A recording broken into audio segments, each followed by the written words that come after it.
दोस्तों, शुभचिंतकों, जय भगवान विश्वकर्मा। मैं अरविंद विश्वकर्मा लखनऊ से। दरअसल जब मैं समाज को वर्तमान के परिप्रेक्ष्य में देखता हूँ, आदिकाल में क्या हुआ, कैसे हुआ, मैं उस पर बहुत से अपने वीडियोज बना चुका हूँ, आप लोगों से संवाद कर चुका हूँ। मैं 5400 सालों का इतिहास उस पर डिस्कस कर चुका हूँ, क्योंकि हमें तर्क से ही डिस्कस करना होगा, सुनी सुनाई बातों पर नहीं, तार्किक बनना होगा आपको। खैर, वर्तमान में ये है कि जो व्यवस्था चल रही है उसमें विश्वकर्मा समाज अपने वजूद को तरस रहा है। पुश्तैनी धंधे इसके पास नहीं रहे। कालांतर में जो व्यापक परिवर्तन हुआ, उस परिवर्तन के साथ हम लोग आगे नहीं बढ़ पाए। यानी जो कुटीर धंधे होते थे उनका मशीनीकरण हुआ, हम लोग नहीं आगे बढ़ पाए, समय के साथ नहीं चल पाए। आज स्थितियां ये हैं कि आपके उन धंधों पर, धंधे गायब नहीं हुए, धंधे आज भी हैं, लेकिन हम लोग उन धंधों से गायब हो गए। हमारे युवा, हमारे बच्चे जब आगे बढ़ते हैं तो वो अपने धंधों को पसंद नहीं करते, जबकि आर्थिक सक्षम वो धंधे बना सकते हैं, लेकिन मानसिक रूप से दिवालियापन पूरी समाज पर हावी हो चुका है कि सोचने समझने की सामर्थ्य ही नहीं रही। अगर कोई धंधा कर रहा है तो पता कर लीजिए वह मजबूरी में ही कर रहा होगा। करने के बाद उसमें लालसा बढ़ती है, शौक बढ़ता है, लेकिन स्टार्ट जब करता है तो मजबूरी में करता है। खुशहाल मन से ये नहीं करता कि हम ये धंधा अपना करने चल रहे हैं। दरअसल गिरावट तो आपकी समाज में उस समय से शुरू हो गई जब 80 के दशक में भगवान विश्वकर्मा को देवताओं का मिस्त्री बनाकर दूरदर्शन पर प्रसारित किया जाने लगा। उस समय आपको विरोध करना था?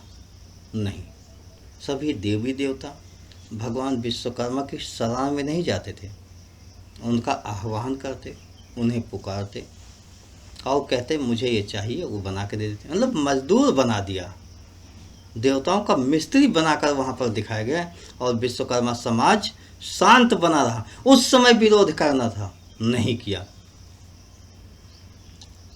जिसका परिणाम यह हुआ भारतीय जनमानस में, लोगों के दिमाग में यह बात घर कर गई कि भगवान विश्वकर्मा देवताओं के मिस्त्री हैं। अब जब वो देवताओं के मिस्त्री ही थे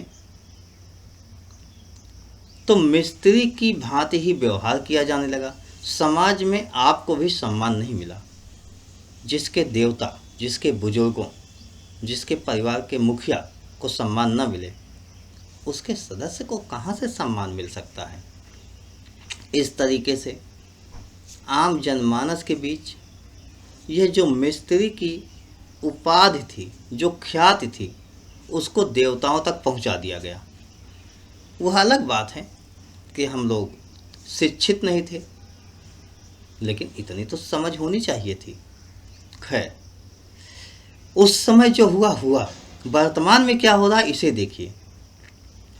विश्वकर्मा योजना, विश्वकर्मा श्रम सम्मान योजना, इसके माध्यम से विश्वकर्मा वंशियों को कारीगर बनाए रखने की एक मुहिम संचालित कर दी गई।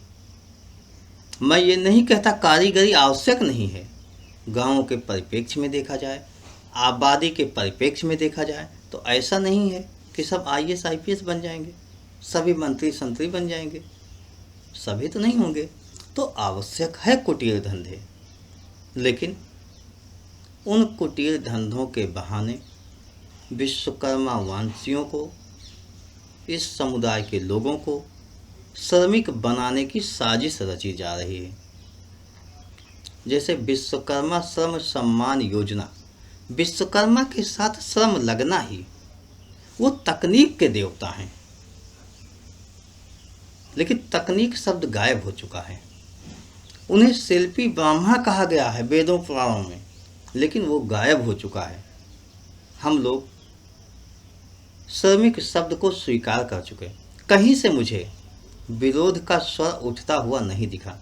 यही कमी है कि आप समय के साथ वास्तविकता को पहचान नहीं पाते हो। कब, कितना, किस विषय पर विरोध करना है। रही बात योजनाओं की, तो सच ये है कि चाहे वो वर्तमान सरकार हो या पूर्व की सरकार हो, वैसे पूर्व की सरकारों में बहुत ऐसी कोई योजना नहीं बनी जिसमें विश्वकर्मा शब्द का प्रयोग हो या विश्वकर्मा वंशियों को प्रथम क्रम में रखते हुए कोई व्यवस्था निर्धारित की जाए। लेकिन वर्तमान में अगर बन भी रही है तो उससे लाभान्वित होने वाले विश्वकर्मा वंशियों को देखो तो 2-4% भी नहीं होंगे। क्योंकि जो भारत की संरचना है, लोकतांत्रिक व्यवस्था है, सुविधा लेन देन का माध्यम है, वह दूषित है। कागजों में घोषणाएं कुछ होती हैं, अधिकारियों, नेताओं, मंत्रियों से कोई सूचना अलग मिलती है, लेकिन धरातल पर वह अलग हो जाती है। सच तो यह है कि विश्वकर्मा वंशी पूरी तरीके से अपने अस्तित्व को तरस रहा है। उद्योग धंधों पर किसी और का कब्जा हो चुका है, कोई और काबिज हो चुका है। रही बात सामाजिक पहचान की, तो अभी मैं कल की बात ही करूं। कहीं मैं बैठा था, अपनी ही बिरादरी के थे, अपने ही लोग थे। जो लोग आते, पैर छोटे, पंडित जी पाए लगी। अच्छा लगा ना? तो ये तो अच्छा लगेगा ही, लेकिन आपको ये नहीं मालूम कि उनकी आर्थिक स्थिति क्या होगी, उनकी सामाजिक स्थिति क्या होगी। क्योंकि वो सच जानते हैं, जब शादी ब्याह करना होगा, उनका लिविंग स्टैंडर्ड नहीं बढ़ा कि वो दूसरी समाज में जाके घुल मिल जाएं। शादी ब्याह करते समय कुल, गोत्र, समाज, खानदान सब आ जाएगा और भेद खुल जाएगा। आर्थिक स्थिति बेहतरीन नहीं हुई, लेकिन पंडित शब्द का महत्व देखिए। क्या हम ये महत्व विश्वकर्मा वंशी बनकर नहीं प्राप्त कर सकते? पंडित बनने के चक्कर में हम विश्वकर्मा वंशियों की संख्या कम होती जा रही है। अगर आपको कहना है तो शिल्पी ब्राह्मण कहते क्यों नहीं? आप ब्राह्मण बनने के चक्कर में कि हम उनसे श्रेष्ठ ब्राह्मण हैं, वास्तव में आप ब्राह्मण बनना ही नहीं चाहते हो। आप तो पंडित जी बनना चाहते हो, जो तिलक लगाए लंबी सी, चौराहे पर खड़े होकर पान की दुकान पर, चाय की दुकान पर बक बक बक बक करे, जिसको दुनिया की बातें आए, अपने घर की बातें ना आए, जो राजनीति के शिखर पर हो, जब चाहे जिसको चाहे सत्ता दे, सत्ता से उठा दे, लोगों को प्रभावित कर ले। आप वो वाला पंडित बनना चाहते हो। आप वेदों के ज्ञाता, ज्ञान तकनीक के ज्ञाता, बेहतर समझ, ये सब नहीं रखना चाहते हो। केवल पंडित कहने से पांडित्य नहीं मिलता। पांडित्यपन पाने के लिए आपको स्पेशल क्षमता चाहिए। स्पेशल क्षमता आपको अपने अंदर लाना होगा। दरअसल जो अभी चल रहा है सिस्टमेटिक तरीके से, उस सिस्टम में आपको इन्वॉल्व होना होगा। जो सत्ता के साथ चला है वो सफल हुआ है। सत्ता मैं ये नहीं कहता हूँ कि जिसकी सरकार बन गई उसके साथ चलो। मेरा कहने का मतलब हुआ सत्ता के आसपास रहो, पक्ष में रहो या विपक्ष में रहो, लेकिन आपका प्रतिनिधित्व वहाँ होना चाहिए। विश्वकर्मा समाज का 1% भी प्रतिनिधित्व तो नहीं है। जब आपका प्रतिनिधित्व नहीं है तो आपके लिए योजनाएं कौन बनाएगा? आपके लिए सोचेगा समझेगा कौन? कोई नहीं। आपके पास तो कोई है ही नहीं है। तो राजनैतिक भागीदारी बहुत आवश्यक है। दरअसल मैं कम शब्दों में कहूँ तो ये कहूँ कि माना कि मेरे समाज में समझदार लोगों की कमी है, व्हाट्सएप यूनिवर्सिटी के ज्ञाता बहुत हैं, व्हाट्सएप पर पूरा दिन समय लगाएंगे, लेकिन आपके पक्ष में 1 मिनट भी कुछ नहीं कहेंगे। जैसे मेरी अपनी नेशनल नीड पार्टी में, जिस पार्टी को मैं संगठित कर रहा हूँ, विस्तार दे रहा हूँ, क्योंकि मुझे वर्तमान लोकतांत्रिक व्यवस्था में अन्य पार्टियों के द्वारा जो जनता के हित में काम किया जा रहा है वो पसंद नहीं आया। मुझे लगा कि नहीं, यह बेहतर तरीका नहीं है, यह हमारे स्वतंत्रता संग्राम सेनानियों का देखा हुआ सपना नहीं है। तो मैं एक अलग तरीके से एक पार्टी बना रहा हूँ। मेरे समाज के मतलब विश्वकर्मा वंशी 2-4 लोग भी अपने उस पार्टी में हैं। मैं देखा कि क्या हमसे तो बताते हैं कि मेरे बेटे का, मेरे पोते का, मेरे नाती का मतलब ऐसी बीमारी है और मैं समय नहीं दे पा रहा हूँ, अभी कुछ दिन मुझे वक्त दीजिए।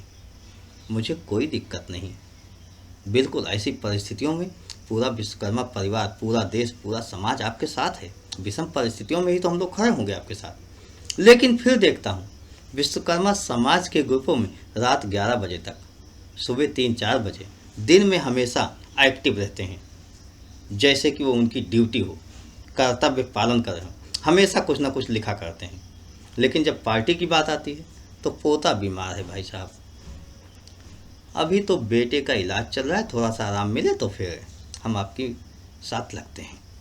मतलब वहाँ लगे व्हाट्सएप यूनिवर्सिटी में, और जहाँ काम करना है, जहाँ से भविष्य बेहतर बनना है, वहाँ काम नहीं करेंगे। यही बात कह रहा हूँ। अगर आपको ये समझ आ रही है कि विश्वकर्मा समाज को एकजुट होना है, एक साथ आना है, सही नीतियाँ बनाना है, सही कार्यक्रम होने चाहिए, सही क्रियान्वयन होने चाहिए, तो यार आप उपदेश किसको देते हो, बताते किसको? आप तो आगे चलिए, आप तो किसी के साथ चलिए। आप स्वयं नहीं लगना चाहते हो, दूसरे को ही उपदेश दे रहे हो। अगर आप में इतने बेहतर समझ है कि विश्वकर्मा वंशियों का भला इस तरीके से नहीं हो सकता, तो आप तो संगठित हो जाइए। आप तो समझदार हैं ना, आपको तो मालूम है कैसे संगठित होना है। केवल व्हाट्सएप यूनिवर्सिटी पर ज्ञान देने से आप न ज्ञानी बन जाओगे, न समाज सुधारक बनोगे। आपको कौन सी नीति पसंद है, किसकी नीति पसंद है, उसके साथ चलिए, और नहीं पसंद है तो अपनी नीति बनाइए। एक और संगठन बन जाएगा, 10 और बन जाएंगे, 100 और बन जाएंगे, 1000 और बन जाएंगे, कोई फर्क नहीं पड़ता है। फर्क इससे पड़ता है कि आप काम कीजिए। अगर आपको लगता है कि जितने लोग आज तक समाज में काम करने वाले हैं, कोई हमारे सिद्धांतों के अनुसार वास्तव में सही दिशा में काम नहीं कर रहा है, तो आप काम कीजिए। लेकिन आपको अगर लगता है कि कोई काम नहीं कर रहा है, तो आप अपना संगठन बना लो। जो लोग आगे काम कर रहे हैं वो सफल तो हुए नहीं, सफलता तो उनके हिस्से में नहीं आई ना। तो आप क्यों नहीं प्रयास करते हो? आप स्वयं प्रयास कीजिए। और अगर आप प्रयास भी नहीं करना चाहते, लोगों के साथ भी नहीं चलना चाहते, तो इसका मतलब हुआ आप केवल नौटंकी कर रहे हो समाज के नाम पर, समाज विकास का उपदेश दे रहे हो। वास्तव में आप इस समाज के सबसे बड़े दुश्मन हो। क्योंकि जो डॉक्टर ये जान ले कि फला व्यक्ति में ये बीमारी है और उसका इलाज न करे, वो डॉक्टर नहीं, शैतान होता है। अगर आपको ये पता है विश्वकर्मा समाज में कमी है और इस कमी का सुधार इस तरीके से किया जा सकता है, इस तरीके की योजनाएं लाई जा सकती हैं, इस तरीके से प्रतिनिधित्व मिल सकता है, इस तरीके से विश्वकर्मा समाज आर्थिक रूप से आगे बढ़ सकता है, सामाजिक स्तर ऊंचा उठ सकता है, तो आप आगे बढ़ो ना। क्यों नहीं बढ़ते हो? खाली उपदेश मत दो। आइए, अगर आपको मेरी नीतियाँ, मेरे सिद्धांत, मेरे विचार पसंद आते हैं तो आपका मैं स्वागत करता हूँ, और नहीं आते हैं तो मैं ये कहूँगा आप अपनी नीतियों, अपने सिद्धांतों, अपने विचारों के साथ आप आगे बढ़िए, समाज को जोड़ने का प्रयास कीजिए। हो सकता है आपके विचार ज़्यादा अच्छे हों, ज़्यादा प्रभावी हों। मैं अगर 100 लोगों को जोड़ूंगा तो आप 500 को जोड़ लो, 5000 को जोड़ लो, आप ही आगे बढ़ जाओ। लेकिन काम कीजिए। आपको पता है कमी कहाँ है, कैसे करना है, तो आप काम कीजिए। मैं तो यही कहूँगा। तो या तो साथ आओ या काम करो। उपदेश देना बंद करो। मिलेंगे साथियों फिर कभी, लेकिन आज का विषय मेरा उन ज्ञानवान साथियों के लिए था जो वास्तव में सब कुछ जानते हैं लेकिन कुछ भी नहीं जानते, जो सब कुछ रखना चाहते हैं, सब विचार रखना चाहते हैं, उनके दिमाग में पूरी समाज के विकास की खाका बनी हुई है। वो 1 सेकंड के अंदर पूरे समाज को विकसित समाज में बदल देना चाहते हैं। आपसे बात करेंगे तो आपका 5 घंटे ले जाएंगे विकसित समाज बनाने में, लेकिन 5 मिनट भी मतलब की बात नहीं करेंगे। उन ज्ञानियों के लिए था। तो हो सकता है आप लोग सुने, उन ज्ञानियों तक अवश्य भेजें जो केवल उपदेश देते हैं, काम नहीं करना चाहते। इस वीडियो को अवश्य शेयर कीजिएगा। धन्यवाद। जय भगवान विश्वकर्मा।